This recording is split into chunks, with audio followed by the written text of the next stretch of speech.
What is up, guys? Welcome back to the channel. Today's reaction video is the accurate story behind the Star Spangled Banner. Now, we did a reaction to the Star Spangled Banner quite a while ago where it gave us the history of the 1812 war, and it was a very emotional reaction.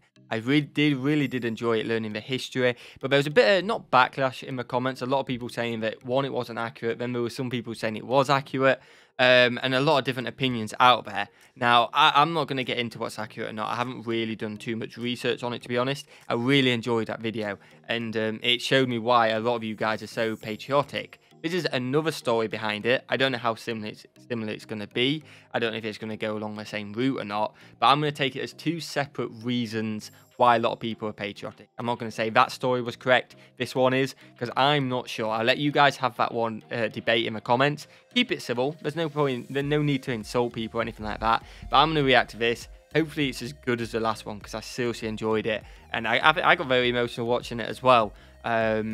And yeah, let's get straight into it. If you like this kind of content, hit that like button. If you appreciate it, the fact that I'm kind of not sitting on a fence because I just don't know which is accurate, I'm going to take both in. And why can't it be a reason why people are patriotic because of that story and people are patriotic because of that story? It doesn't make a difference. You're patriotic at the end of the day and you're happy, and that's all that matters. So that's kind of my stance on it. So hit that like button. I do appreciate it. Hit that subscribe button as well, you absolute legends. And let's check out the accurate, in bracket quotation marks, story behind the Star Spangled Banner. Let's go.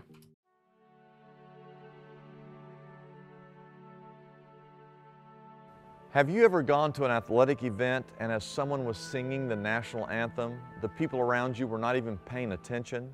They didn't have their hand over their heart, they hadn't removed a hat from their head. Perhaps they were chatting with a friend and not even looking at the flag, just disengaged and disconnected. All I'm saying is I don't know how anyone could do that. In the UK, we only really have a national anthem for the biggest of games. Obviously, when the national team plays, we do. But when I've been to the US, every sporting event has it before. And the ones I've been in awe. I've been in absolute awe, and I haven't been able to take my eyes off it, to be honest with you. So I don't know. I guess maybe if it becomes common to you, maybe that's why. But to me, I was in awe of it, so I just couldn't take my eyes off it. In a sense, by their casualness, they weren't just disrespecting the national anthem. They were disrespecting the men and women in the armed forces who have valiantly served our country, those who've bled and died defending the freedoms of our nation. It is my belief that if you only knew the story behind the Star Spangled Banner, it would cause you to stand at attention, almost like a soldier yourself, with reverence and gratitude. You would sing the anthem with all of your heart, and in so doing, you would be telling the world how grateful you are to live in the greatest nation in the world, the United States of America. Oh, wow. Let me tell you the story behind the Star Spangled Banner. I'm ready. There was a young lawyer by the name of Francis Scott Key who lived in Baltimore, Maryland in the early 1800s. At the time, our nation was engaged in vicious conflict with Britain. After the Revolutionary War, the British had suffered a humiliating defeat at the hands of the United States, and up until 1814, they had been on the defensive. But in August 1814, determined not to be embarrassed again, the British saw their opportunity to get on the offensive. They exacted their revenge by capturing our nation's capital, Washington, D.C., chasing President Madison and his wife from the city, and burning many of our government buildings.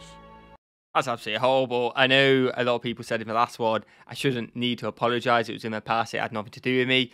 But seeing them scenes, it is just horrible. And like we spoke about before, to me, it seems like it was all greed and don't want to be embarrassed, which again is, you shouldn't.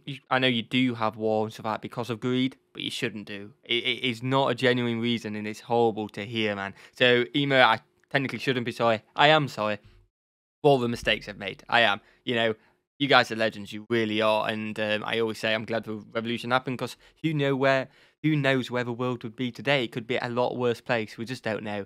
So you can't dwell on the past, I guess. But awful, man. Awful. Then the British headed to Baltimore, the nation's third most populated city, to attack a fort called Fort McHenry. Okay. Along the way, Britain had accumulated prisoners and we know that some of the prisoners had been placed aboard those British warships. One of the prisoners was a man named Dr. William Beans. Dr. Beans had many prominent friends and neighbors who enlisted the services of one Francis Scott Key to negotiate with the British for his release. Okay. Francis Scott Key agreed and arranged to have Colonel John Skinner, American agent for prisoner exchange, accompany him. On the appointed day, the men rowed out in a little boat and boarded a British ship to secure the release of Dr. Beans. After nearly a week of negotiations, they were successful. That's the good news. The bad news is that the British decided that they were first going to attack Fort McHenry and that they wouldn't release any prisoner until after the fort had been destroyed. Okay, so again, horrible to hear, and I'm not glossing over it, but as the last reaction, a lot of people saying it was inaccurate. This is going along the same lines.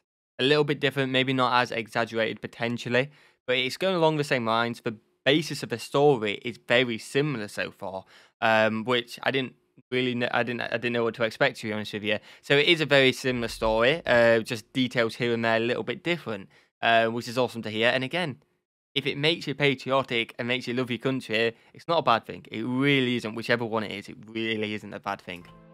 You see, Fort McHenry was a strategically located military base, which was defended by 1,000 men.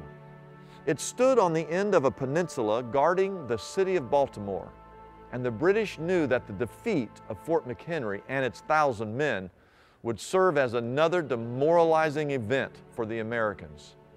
So the plan of the British war fleet, which included some 16 to 19 warships, was to mercilessly fire their superior weapons and completely annihilate Fort McHenry. Then the British could send in its lighter ships up into the harbor and begin to bombard the rest of Baltimore. Okay. This is a critical moment in the history of our young nation.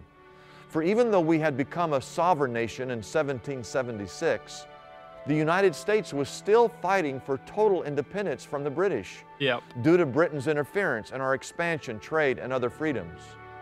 On September 13, 1814, as morning dawned and as the haze hung over the ocean, the British war fleet was unleashed. Boom, boom, boom, boom. For 1 hour, 2 hours, 5 hours, 10 hours.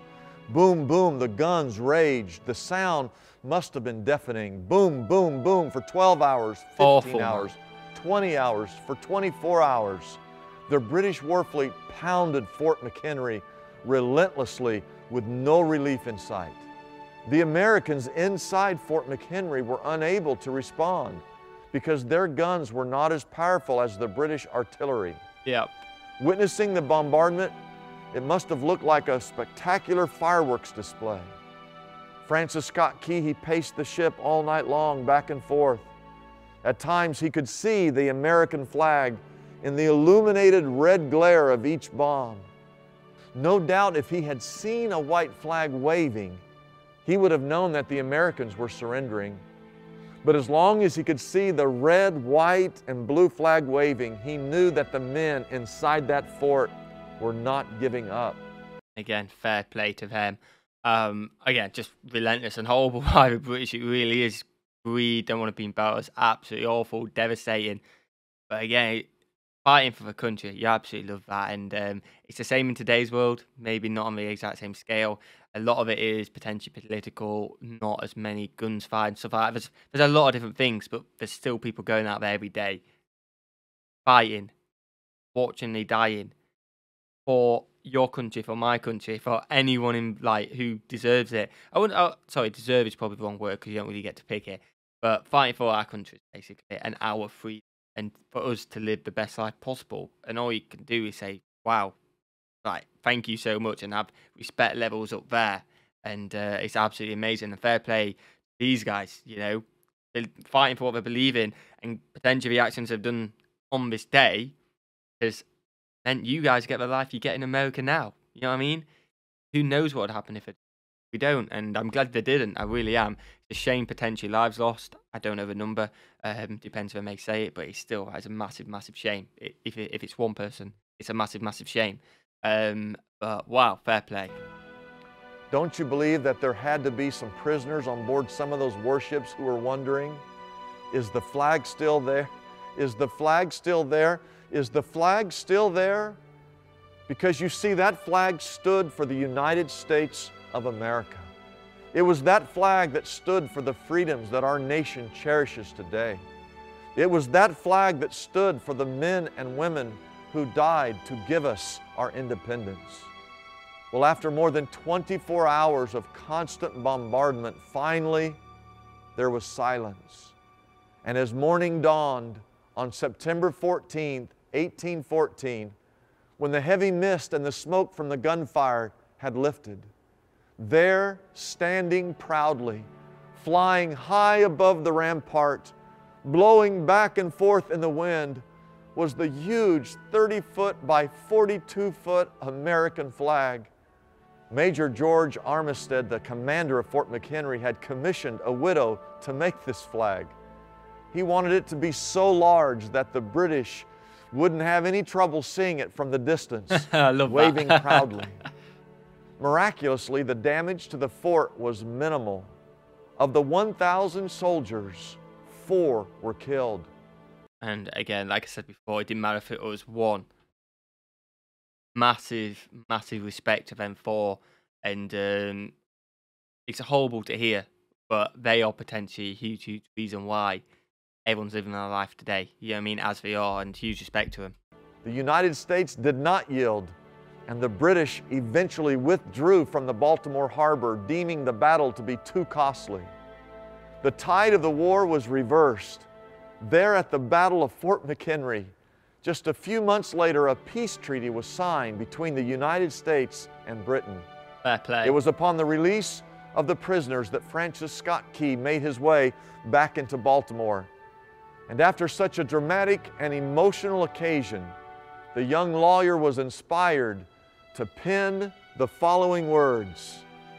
"Oh, say can you see by the dawn's early light what so proudly we held at the twilight's last gleaming, whose broad stripes and bright stars through the perilous fight o'er the ramparts we watched were so gallantly streaming.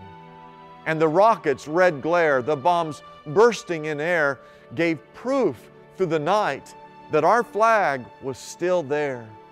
Oh, say does that star-spangled banner yet wave o'er the land of the free and the home of the brave?"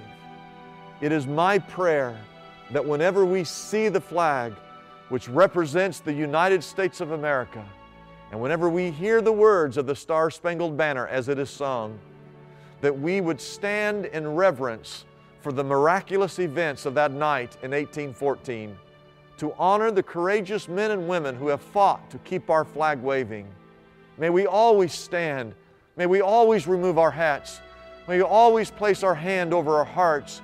And may we always sing with all of our heart as we give honor and respect to the flag and to those who paid the ultimate sacrifice for this great nation of ours, the United States of America.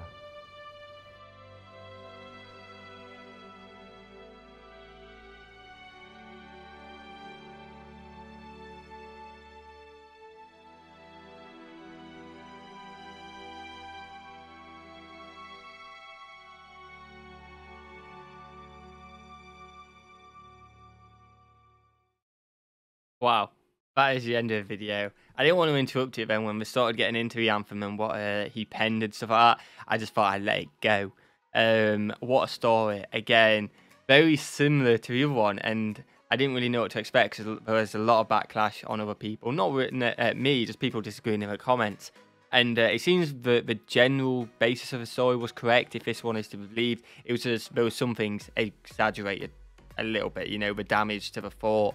And stuff like that, and potentially the casualties is exaggerated in that, but it's still, it gets people very patriotic, and it was a fantastic watch as well, that video, and this was an absolute fantastic watch as well. If you want to go and check this channel out, the link will be in the description, guys. I hope you've enjoyed it. If you have, hit that like button, hit that subscribe button as well, and I will see you guys in the next one. Peace.